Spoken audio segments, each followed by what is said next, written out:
اللہ کا نظام یہ ہے کہ اللہ جس کام کے کرنے کا حکم دیتے ہیں یہ کرنا ہے، اس میں تو رکاوٹ پیدا کر دیتے ہیں،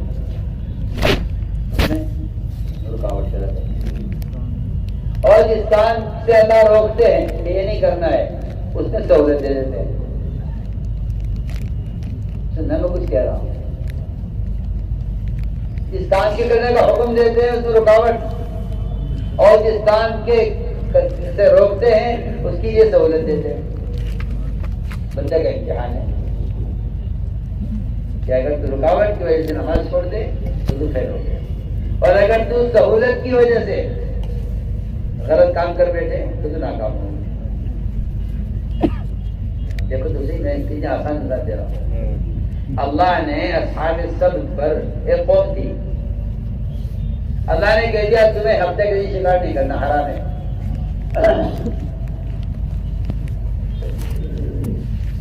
اب شکار اگر ہفتے کے شکار نہیں کرنا تو ساری مچھلیاں اللہ تعالیٰ سمندر کی تہہ میں چھپا دیتے تاکہ شکار نہ کریں، تو کوئی قواعد نہیں لگے کہ آج شکار ہے ہی نہیں، مچھلی ہے ہی نہیں، پانی میں مچھلی نہیں ہے، سب مچھلی سے بیٹھی ہوئی ہے، کوئی مچھلی جال میں نہیں پھنس رہی ہے آج ہفتے کے دن۔ تو بتائیے یہ کہتے کہ ہفتے میں شکار کیا ہی نہیں، کیونکہ ہفتے کی مچھلی ہوتی نہیں ہے۔ اللہ نے ان کے امتحان کے لیے ساری مچھلیوں کو پانی کے اوپر جمع کر دیا۔ روایت میں آتا ہے اس تفسیر میں کہ پانی نیچے ہوتا تھا، مچھلی اوپر ہوتی تھی، لیکن شکار کرتے رہتے ہیں، کیونکہ یہ اللہ کے نظام ہے۔ اللہ جس کام کرنے کا حکم دیتے ہیں اس پہ دشواری پیدا کرتے ہیں تاکہ دیکھیں بندہ کیا کوشش کرتا ہے رکاوٹ کے باوجود عمل کرنے کی۔ لیکن ہم تو اتنے پیچھے گئے عمل میں کہ جن کاموں کے کرنے کی ہمیں سہولت ہے ہم وہ بھی نہیں کر رہے۔ اسے میرے دوست اللہ تعالیٰ اپنے بندوں کے عمل کا امتحان لیتے ہیں، اور اس امتحان کے اللہ نے اسباب بنائے ہیں۔ لوگ کہتے ہیں کہ اسباب ضرورت کے لیے ہیں، غلط کہتے ہیں، اسباب ضرورت کے لیے نہیں ہیں، اسباب امتحان کے لیے ہیں، اسباب امتحان کے لیے ہیں۔ انا جعلنا ما علی الارض زینۃ لها لنبلوهم ایہم احسن عملا، کہ ہم نے دنیا کو جو بھرا ہے اسباب سے اور زینت کی چیزوں سے، ہم تمہارے عمل کا امتحان لینا چاہتے ہیں۔ سلیمان علیہ السلام کو میں کہہ رہا تھا کہ 100 بیویاں بچے جننے والی تھی، امتحان کا۔ سلیمان علیہ السلام کے سامنے اللہ نے ایسے گھوڑے پیش کیے جو بڑے خوبصورت، بہت نادر نایاب گھوڑے تھے، ان کو دیکھنے میں لگے ادھر اثر پیدا ہو گیا۔ فرمایا مجھے آج کی عصر چاہیے، سارے گھوڑے کاٹ ڈالے۔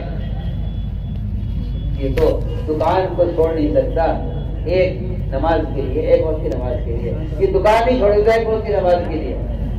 سلیمان علیہ السلام نے وہ گھوڑے جو انتہائی قیمتی نادر نایاب گھوڑے تھے سب کو کاٹ ڈالا۔ مجھے آج کی عصر پڑھنی ہے، سورج کو واپس نکالو، اے اللہ مجھے آج کی عصر چاہیے، مجھے کچھ نہیں چاہیے۔ حدیث میں آتا ہے کہ جو شخص جان بوجھ کر عصر کی نماز قضا کر دے اس کے پچھلے زندگی کے سارے اعمال برباد ہو جاتے ہیں۔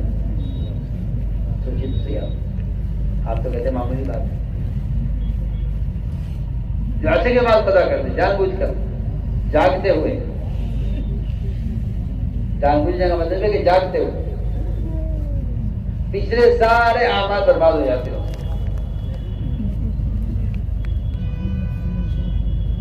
سلیمان علیہ السلام کو آپ صلی اللہ علیہ وسلم نے تو عصر کی نماز قضا ہونے کی وجہ سے گھوڑے کاٹے، حالانکہ گھوڑے زیارت کے لیے نہیں تھے، زینت کے لیے تھے، لیکن آپ صلی اللہ علیہ وسلم کا ایک صحابی ایسا تھا کہ باغ میں نفل نماز پڑھتے ہوئے ایک چڑیا انگور کے خوشے سے انگور کھا رہی تھی، یا اس چڑیا کو باغ سے نکلنے کا راستہ نہیں ملا، یہ اس چڑیا کو دیکھنے میں لگے، اس میں ان کو نفل نماز یاد نہیں رہی کون سی رکعت ہے، اس نفل نماز میں خلل پیدا ہوا، انہوں نے نفل نماز خراب ہونے کی وجہ سے اس باغ کو چھوڑ دیا جس کی قیمت 50,000 درہم تھی، اور اس پورا خاندان اس باغ پر پل رہا تھا۔